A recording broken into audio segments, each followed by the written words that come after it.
ਸਹੀਨੋ ਦੇ ਮਿੱਤਰੋ, ਮੈਂ ਤੁਹਾਡਾ ਆਪਣਾ ਵੀਰ ਮਲਿਕ ਬਸ਼ੀਰ ਦੇਸ਼ ਪੰਜਾਬ YouTube ਚੈਨਲ 'ਤੇ ਆਦਰਾ ਮੀਰ ਸਾਹਿਬ ਦੀ वीडियो देखो।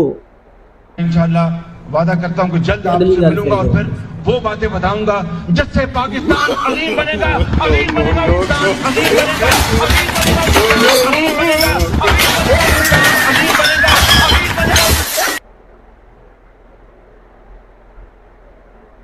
मियाँ साहब ने भी वाकया ही ना फार्मूला दसता वा अमीर होने का।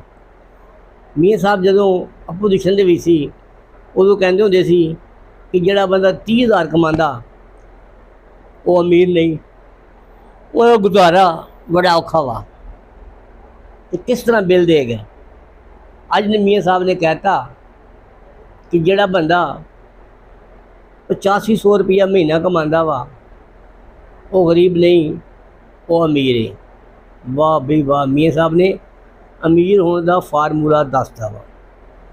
मियाँ साहब ने तो दसता वा ते अगे मियाँ साहब दे चहेते जवेद चौधरी भी कम नूं चुक के रखदा। उन्हें कहा कि जी गुरबत है ना, जेता चंगड़ कहता है कि जी महंगाई अल्लाह की नेमत है। जब महंगाई आती है हर बंदा एक्टिव हो जाता है, हर बंदा फैमिली का कमाना शुरू हो जाता है। सारे बंदे काम तो पहले तू अकेला संडे का तेल बेचता था, अब तेरी पूरी फैमिली संडे का तेल बेचेगी। जैसे बेगैरतों को इनके लेवल पे आके जवाब देना पड़ता है। मियाँ साहब गल करन ते जवेद चौधरी गल नूं चके ना, ये तो हो ही नहीं सकता। ठीक है जवेद चौधरी भाई, तू सही कह रहा वा। ओ अल्लाह दे बंदिया, कोई सोच ला, कुछ समझ ला। खामखा किसी करने का कोई फायदा नहीं। लोग भुखे मर रहे ने, लोग रुल गए ने, लोगों को रोटी नहीं लभ रही ते तू कह रहा वा कि गुरबत अल्लाह की नेमत है। जो गुरबत अल्लाह की नेमत है तो असीं सारे दुआ मंगने हैं कि अल्लाह करे जवेद चौधरी भी गरीब हो जाए तो इनू ये नेमत नसीब हो जाए। मेरा ख्याल है तू भी ना कोई मैनू अकल दा अन्ना लगदा वा, या फिर मियाँ साहब की मुहब्बत दे विच पागल हो गया वा।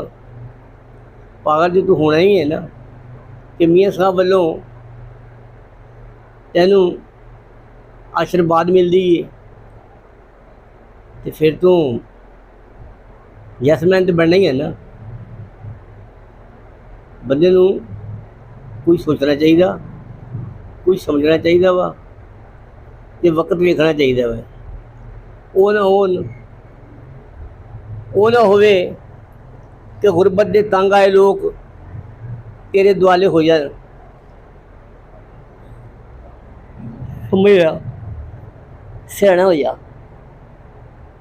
जिमें जिमें पाकिस्तान, जिमें सोना देश पंजाब।